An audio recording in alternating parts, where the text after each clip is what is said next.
to discuss what's the worst thing they've ever done in their life, with Rachel, who is quite possibly the most infuriating character this year, trying to bring up her boyfriend Mike's dog story. So to get it out of him, they all agree to share.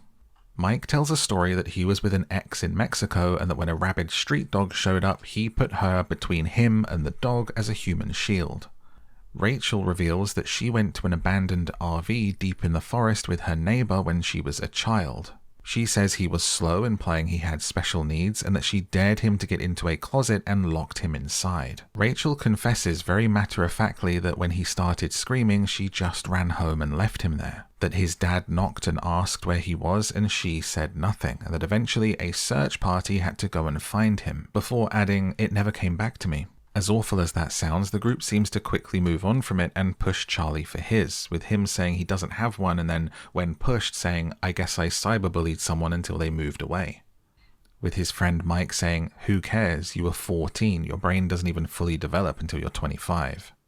Then it's Emma's turn. They pressure her until she shares that when she was 15, she planned to go to her school with her dad's rifle, and for the sake of the filters here, we'll call it doing a mass. Charlie laughs in her face. He thinks she's joking, and her friend Rachel looks horrified. They question her more. They're in total disbelief, and she has to say, "That's actually why I'm deaf. I was practicing in the woods and it was too close to my ear." Rachel is disgusted, saying, "You know my cousin's in a wheelchair because of a shooting, right?" She immediately makes herself the victim and makes this all about herself, which is a running theme for Rachel. This character is infuriating.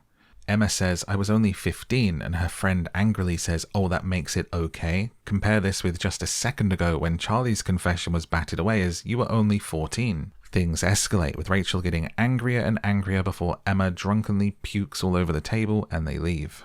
What happens next for the rest of the movie is the fallout from this confession. How will the couple and their friends actually deal with this new knowledge? Where is the line? What acts or even thoughts are unforgivable in today's world and certain cultures?